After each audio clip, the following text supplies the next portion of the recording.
Hi, I'm Paul from B Consulting, and in this video I'm going to go through some ideas on reporting for business success. This experience comes from 25 years as an accountant, business manager and business owner, and spending much of that time implementing systems and developing reporting to assist in the decisions businesses need to make. You can't manage what you don't measure. Peter Drucker. Peter was a well-regarded business management expert and teacher on business practices, and I tend to agree with him that what you measure gets your attention. For me, success in business comes down to good decision-making and ensuring that you take action on the things that are critical to your business success. What supports your decision-making process?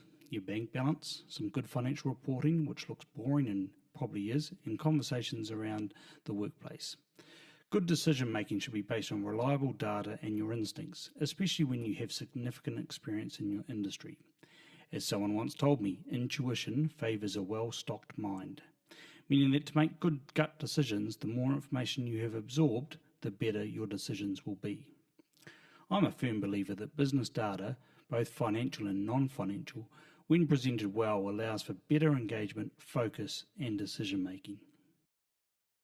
The data from your business should help you assess both the risks and the opportunities for your business and what actions you need to take to make the most of the opportunities that are in front of you and minimise any risks there are to your business.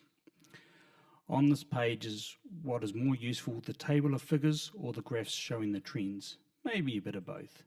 The graphs share revenue this year to last year, and you can see that these figures show a significant decrease in the sales. The trend becomes so obvious when you see the graphs, and for most people this is so much easier to understand data. Here is an example of a balance sheet in a table format, and if you don't have an accounting background or good accounting knowledge, you would probably struggle to make too much sense of this. Although to the right there are some useful monitors in terms of assets and debts. And you might get curious about what is the negative amount and other, and rightly so. Here is the same data presented graphically. The balance sheet components show the total of your balance sheet items, and green shows assets and that orange colour shows liabilities. So this is a pretty healthy balance sheet, as long as the assets can be converted into cash if required. The second graph shows the total equity trend, which is an indicative value of the assets to the shareholders, subject to the accounting being accurate.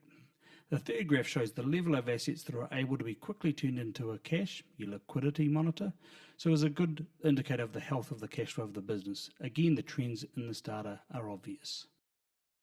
This report shows your cash flow in a graphical format, clearly showing in relative terms the movements in your cash flow, with increase in funds being shown in blue and cash going out shown in orange. This is a much better way to help you understand where your cash has come from and gone, and to answer that often asked question, I have good profitability, but why don't I have more cash in the bank? Here are some more graphs which help to show your cash movements in different ways. The graph on the top left shows you your cash movements in a pie chart format, with green being incoming cash, so from your trading revenue, and orange being your outgoing cash through wages, OPEX and other liabilities. Some of the graphs on the bottom also show different ways of showing your cash coming in and your cash going out, and an expense cover trend as well.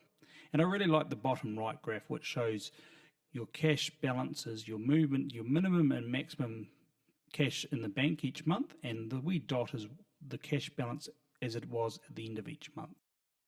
Often is not the obvious metrics like revenue, gross profit or net profit, which are the best indicators for your business. Graphs can help to present information for other metrics like the graphs here. I particularly like the revenue to wages ratio for service businesses and the revenue and net operating profit over multiple years as per the graph in the middle of the bottom row.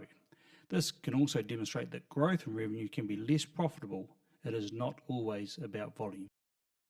You can also report on non-financial metrics like customer satisfaction levels, new clients for the month or conversion rate on leads.